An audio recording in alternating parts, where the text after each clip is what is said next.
Hey, how's it going, guys? It's Jeff over here. Wanted to quickly touch base on just form when you're lifting. Um, I'm slowly putting in more, posting more videos of me doing different lifts and stuff, and but at the end of the day, I don't have the best form. So I mean, it's not. I would say learn from the best. I mean, uh, look up Christian Guzman, look up Matt Ogus, uh, Jeff Seed or Side. I don't know how to pronounce it, but these lifters, they've had their years, and you can tell. I mean, you can definitely tell by their bodies. You can just take a look at them and know that they know what they're doing.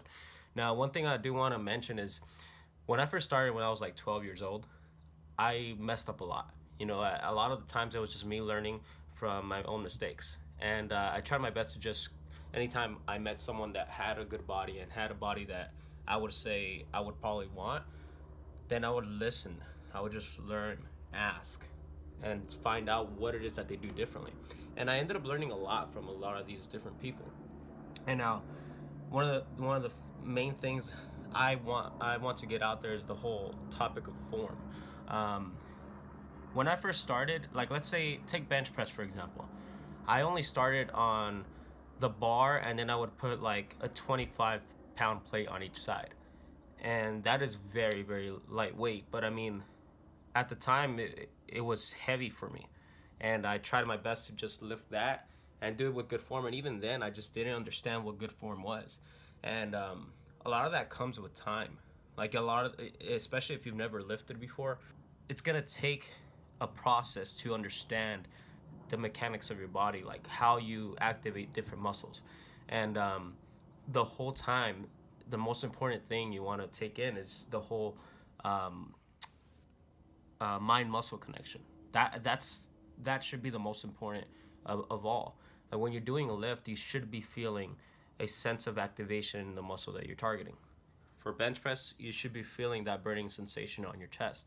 Um, Now, there's no good or bad in terms of if you're trying to go for strength, if you're going for more of a powerlifting type of training, then yeah, you should be doing 1 to 3 reps between each set and then resting more in between each set and going as heavy as you can. Now, I just personally don't like uh, focusing too much on strength training. I do still do it, just not very often.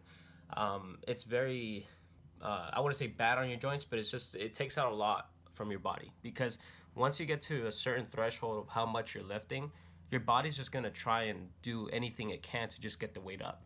That means putting your joints at risk and putting just all this unnecessary strain on your body, and it's not necessarily going to change the shape of your body more than if you were to do high volume exercises with pure mind muscle connection and just getting that engagement. And Arnold Schwarzenegger used to call it the pump. So it's just that burning sensation that you're feeling in each of the targeted muscles.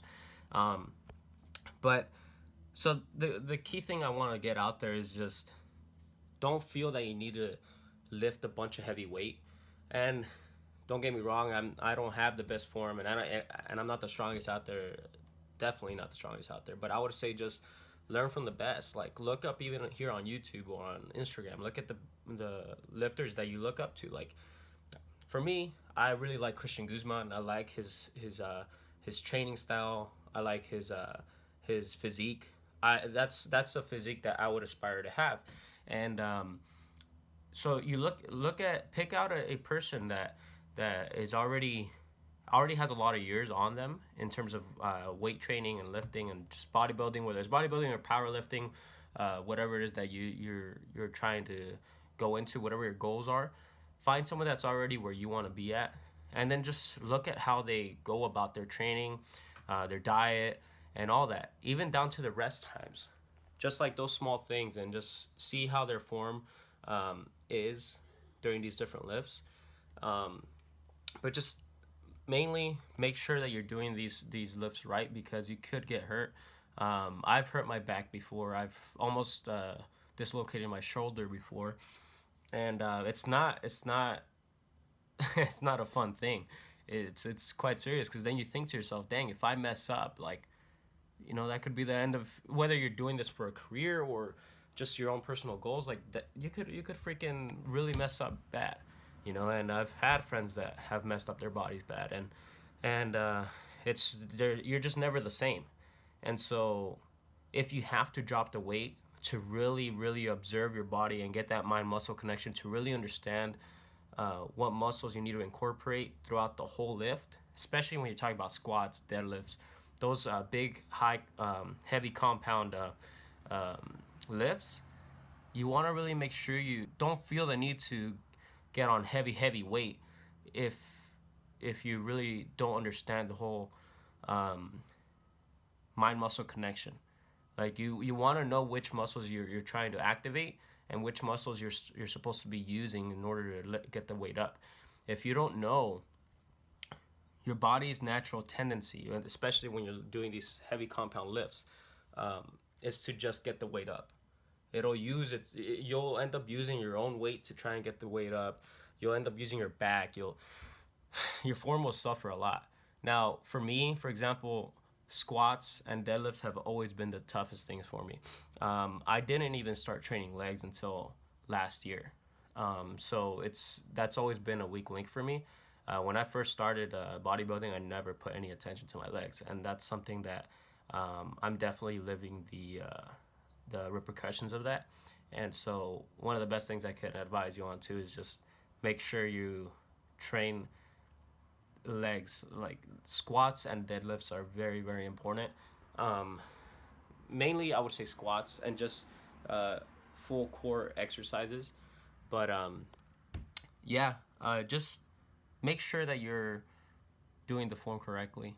I mean, if you're not, you might get hurt right then and there, or you might just deal with some repercussions later on. I mean, think about it. If this is a long haul thing for you, you want to make sure you can continue lifting for as long as you want too. You don't want to bang up your body. So, for me personally, I would say, if it feels heavy, where you can't even get past 5 reps, just drop the weight and make sure you're doing the form correctly. If you're doing the form correctly, you're gonna be feeling the muscle activation. And I mean, just to give you an example, on bench, I can lift 225 or 275, but it's just so heavy that I don't even feel my muscles being activated. Like I'll be pushing the weight, but and I can, but for some reason I don't get any muscle activation. It's just I'm lifting the weight up, and then later on I get a bunch of soreness the next day on my joints and like my bones, like my forearms, and it's a different type of pain, and I'm not sure if you've felt it before, but there's a different pain when it comes to muscle soreness, and there's a different pain when it comes to like your joints and your tendons and stuff. Like when you're lifting really heavy, you want to make sure that the whole load of the weight is going to your muscle more than, let's say, your joints or your tendons. So just be smart. Don't be an ego lifter where you can't picture yourself lifting light. When I'm training chest, for example, on the flat bench, I could do the 225, 275, but most of the time I'm only benching like 185, or like just a plate, a 45 on each side and a 10, and then I'll really focus on the eccentric movement, so which is basically, let's say on the bench press, you're pushing, and then the eccentric is when you're slowly bringing the weight down. It's proven that movement is what actually causes the most damage to your muscle in terms of breaking it down so that your body can rebuild it and become stronger. And so when you're doing strength training, a lot of the times it's very common that people will just want to get the weight up. They'll bounce it off their chest or whatever, and then they'll just try and get the weight up. And if you really want to get true muscle engagement, you gotta focus. You gotta focus. You drop the weight down and really get that pump, feel that burn. You should be doing like I personally like 8 to 12 reps in each set, and just focusing on that full muscle activation. But I hope this helped you guys in any way, and any questions, comments, or even if I probably mentioned something that wasn't correct or something, just comment it. This is just the stuff that I've learned from different lifters I've come across, and there's a certain consistency in the information that you find within people that know what they're doing in terms of lifting. So those are the things that I found to be true. But if there's something that you know that I might not know, or something I failed to mention, just go ahead and leave it on the comments. And yeah, take care, guys, and keep lifting. Be safe. Take care.